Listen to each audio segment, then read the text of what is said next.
Mike from Shultz Transport, and I'm here today with Lowell Swan, the manager of Arrowhead Truck and Trailer Repair. And we're going to take a minute and just look at some common problems that he sees when trucks come in. So now this doesn't replace your DOT inspection. These are just some things that we see pretty often in our fleet and what he sees when trucks come into the garage that he just wants to talk with us about. So Lowell, we're going to let you take over, and I guess we'll start at our steer tire and kind of go from there. All right. Of course, you know, your hubcap, there's oil and stuff. You know, you want to check for and see if it's leaking. It's you know, if you want to pop it out, you can see that you got oil in there, which, you know, lubricates your bearings. If you don't have it, it can be bad. Sure. Normally, if you got a leak there, you're going to see the streaks run down your wheel. Easy to check. Make sure, you know, you don't have any knots or anything on your tire, on your front tire. Even like little gashes, I've seen, you know, where something's kind of hit it and just put just deeper than the surface, that it may or may not be a problem depending on how deep it is, but we need to at least know or identify it and let somebody know so that we can take a look. Yeah. And, you know, steer, you want to side on more caution than the back. Sure. You know. And same thing on the back. You can look over the back of the tire, and if you got a wheel seal leaking, same thing. You'll have the stream of oil coming down the back, and that's an indication of you got a wheel seal leaking. Okay. And then while we're here, you got brake chambers here. You want to make sure that they're not rusted. Holes or anything like that, that the spring is going to come out of them, because we do see quite a bit of that, and normally drivers won't notice that because they're not leaking air or anything. They're just rusted up and need to be replaced. Sure. Okay. How about in our driver's side engine compartment? Just for leaks, clamps, make sure the clamps are on there, because these will break over time. And eventually it'll pop the hose off and you'll have a boost leak, low power, stuff like that. Of course, on your driver's side, you mainly have your fuel system and stuff over here. So fuel can be hard to tell if it's fuel or oil, where the fuel will mix with the dirt and grime, and it's hard to tell sometimes. But biggest part of the time, if you've got a leak over here, it will be fuel. Okay. Up in the front, this area, your water pump, you know, antifreeze, check for that. Just primarily looking for leaks. Yeah, looking for leaks, nothing loose, just anything that's, you know, seems out of place. Yep. Yeah, it seems like we get a lot of calls of just something that was loose and it just kept getting worse and worse until it eventually failed. Exactly. You know, a power steering hose. Yep. That had a little leak that if it had been repaired right away, wouldn't have been an issue, but all of a sudden that hose has completely come off, and now we're basically deadlining the truck for a while until Okay. You know, that's, you know, the inner fenders and stuff like that, just make sure it's not loose, and just a slap will tell you a lot, really. Yep. Just make sure nothing looks out of place. Yeah, yep, that's the biggest part of it. Okay. And, you know, coming on around, you know, just kind of tap on your headlights, make sure that they're not loose, because this is fiberglass and it does crack and stuff. Same way with your headlights, your grills.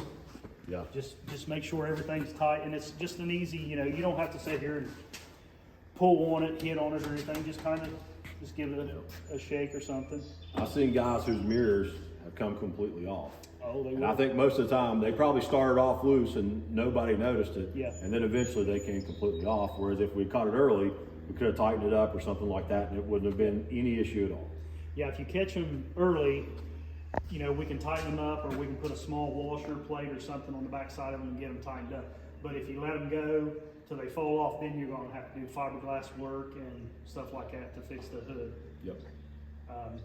So if we can catch it early, Yep, absolutely. it's a lot better.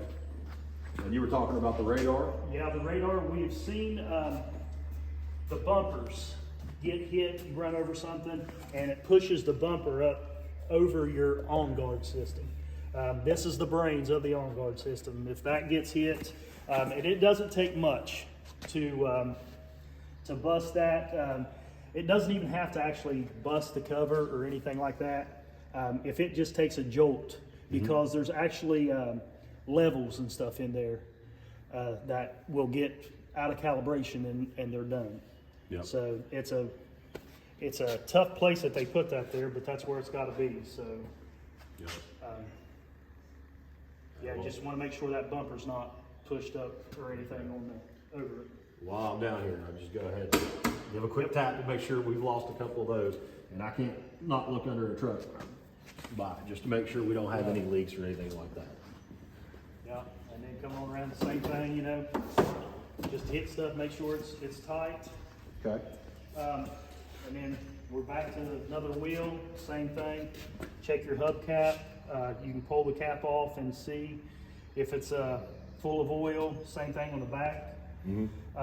Here we can see we got some boost hoses, clamps again. If the clamps are broke, you know, they need to be replaced. Or even loose. Yeah. Yeah. We got it, you know, you got a light, you can look. This is all your exhaust system.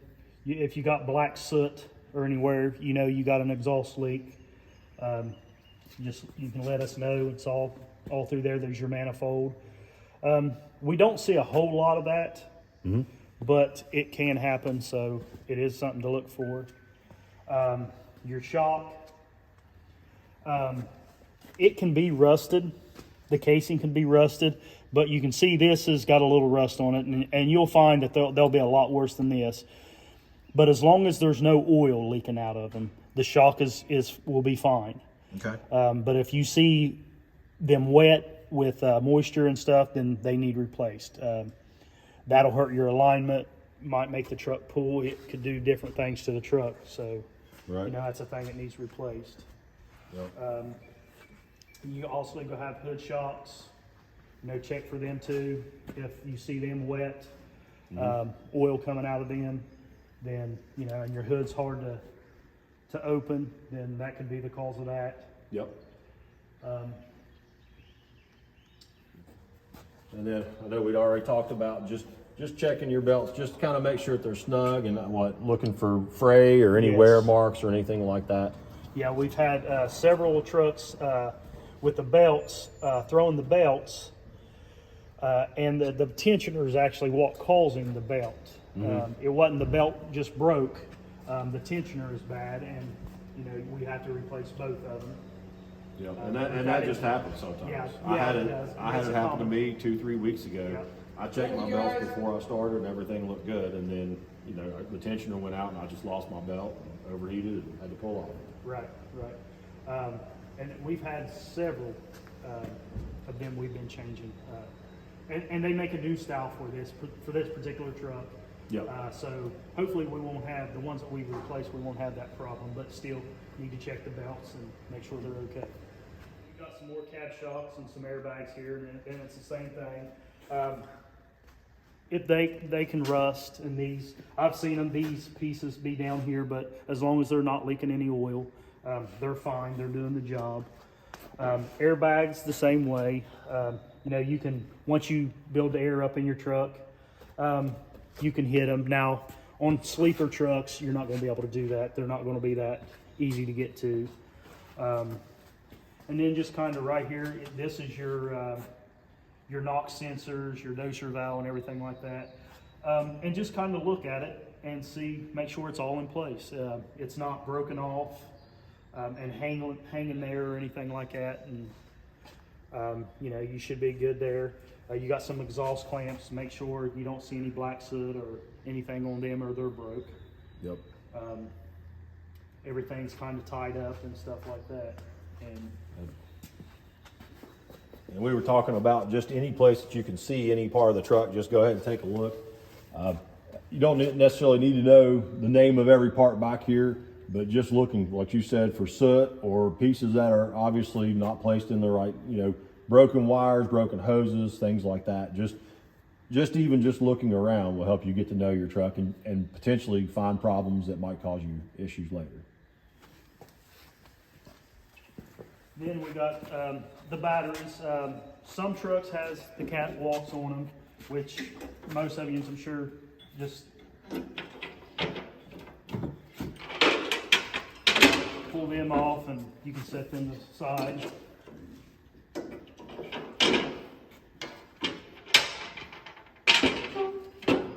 then just twist this off and that's your cap.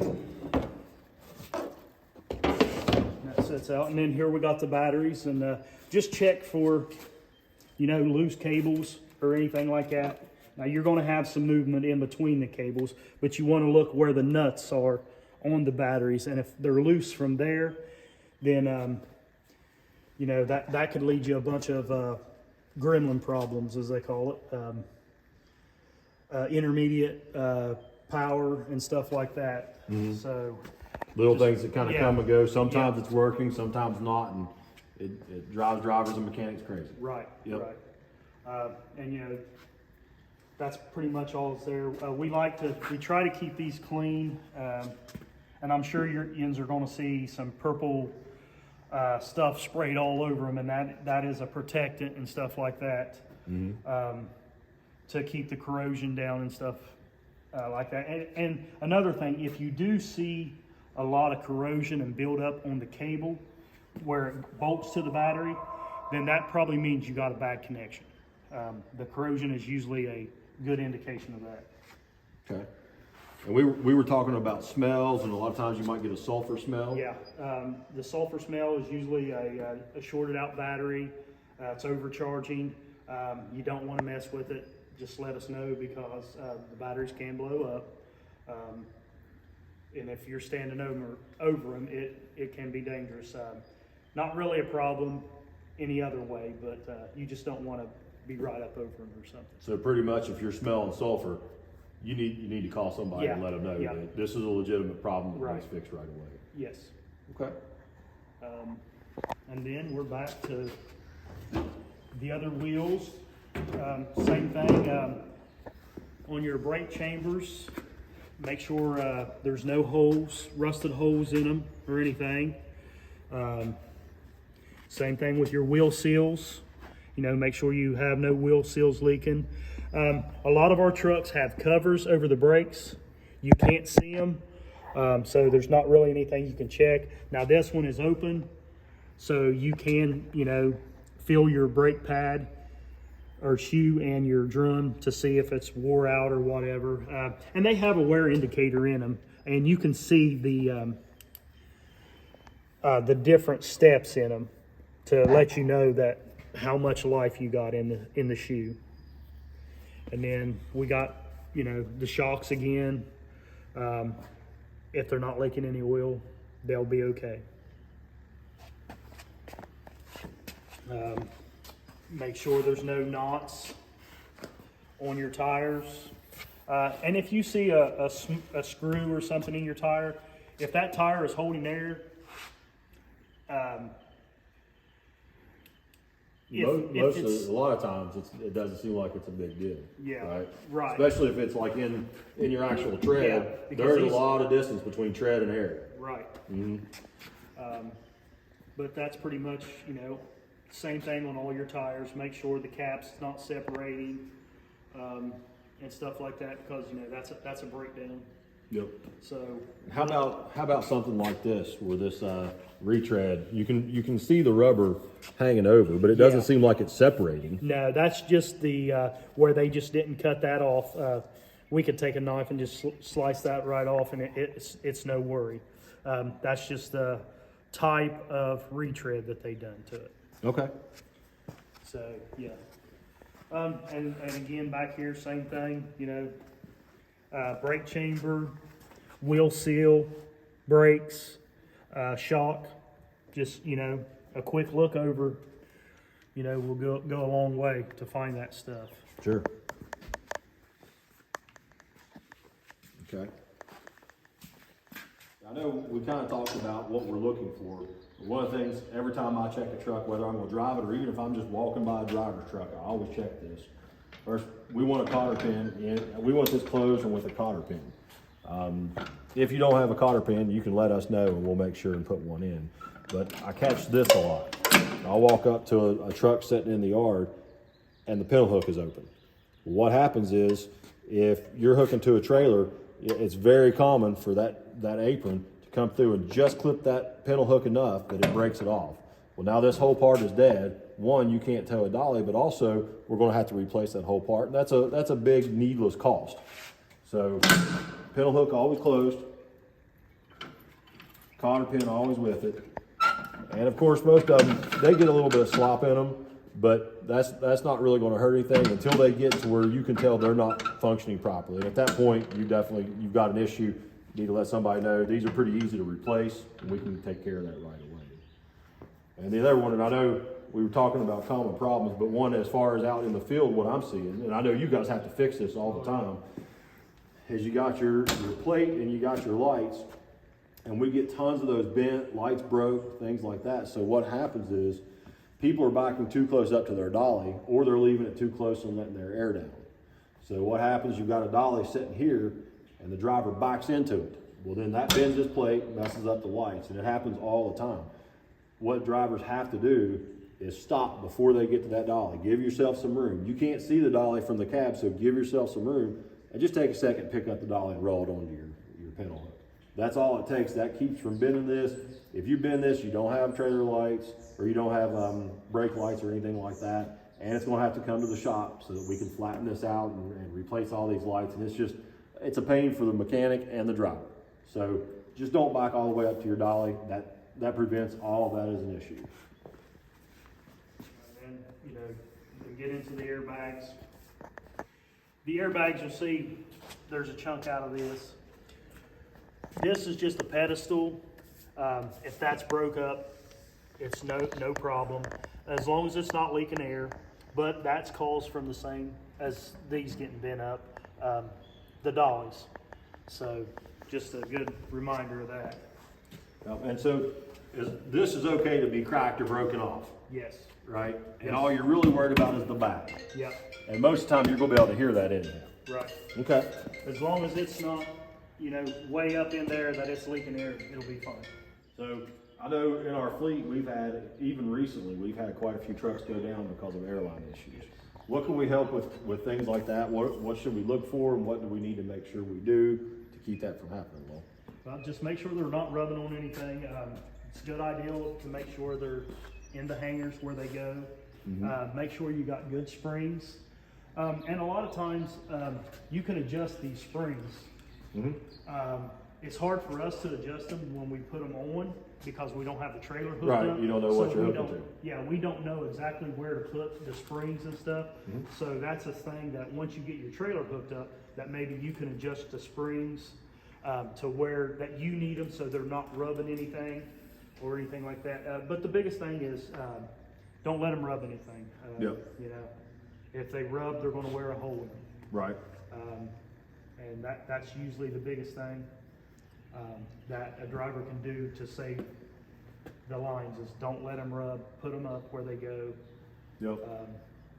Well, I know we've had instances, we've had a couple recently, and to be honest, I've done it once myself and I learned my lesson, where if you're just moving a trailer, straight forward or backwards and you're only moving at 20, 30 feet, you'll just hook up your red line and leave your blue and your electric just dangling because you don't have to have it for the trailer to move. And every time it ends up, one of those lines is going to get caught in your drive tires and rip it all apart. And then your truck is essentially deadlined for hauling trailers until you get it repaired. Right. So that's definitely something that I think we all look out for, is just, if you're doing it, don't shortcut it. Just hook all three lines up every time you move a trailer. Right. And if you don't have the bracket on the cab of your truck like this, let us know. We've got them. We've got them in stock. Yep. We can put them on there. And even at bare minimum, just to get you through for, just hang it somewhere. Yeah. Just get it somewhere that it's not dangling on the roadway or something like that. Right. Okay. Let's see. I think we move here and right, we were talking about your caps and of course your fuel cell straps. I tend to, every so often if I'm in a truck, I tend to even try to get underneath the truck and really look, because that's a fairly common thing I've seen, and that could be a catastrophe if you don't catch that one right quickly. And one way of telling, these rubbers will wear out, and it'll loosen the strap up. And a lot of ways you can tell is there'll be marks where this strap is moving and the tank is moving in these straps. So if you see that, that's a good indication of you need new, not necessarily the whole strap, but you need the isolators up under the straps to fill that gap and stuff. But you know, you'll be able to tell if you see one that's leaking. Okay. Or That's rubbed, loose or yeah. rubbed Yeah. or breaking in any way. Yeah. Yeah. And then of course, you know, just if you see any fuel leaks or anything Sure. in the tank. And then one thing is, though, just never think you've got a leak in the tank if you just filled it up and you're in fuel down, because we've had that before too. Yeah, I can see that. They're thinking they've got a fuel leak, and it's just where they filled it up and it ran down and put a mark on the tank. Yep. Okay. Then, you know, make sure your cap tightens up good, and ensure you can do that when you fuel stuff. Your def caps, make sure that they're on and tight. They're not cracked because they're just plastic. If your def gets contaminated with water or anything, it'll mess your whole def system, regen system up, and then that's high dollar repairs. Sure. So really what we're looking at is, as a driver's doing their DOT inspection, and of course there's certain things that they're required to look for, and you have to do that obviously. Right. But these are just things that the garage sees all the time. Yes. That are just things that people really need to look out for as extra things on top of that inspection. Yeah. You know, like I said, we don't get a chance to see these trucks. So you guys are our eyes pretty much. Sure. So we're dependent on you to tell us that these things are bad, so we can get them fixed before they lead into bigger problems and stuff. Absolutely. Well, taking care of these trucks is what keeps us Right, moving. I mean, right. that's how we make our living. So, Yes, exactly. all right, good deal. Well, Lowell, I appreciate your time, man. I know you're busy. We'll let you get back to work, and we'll take off and go from there. All right. Thanks, Have a sir. good day.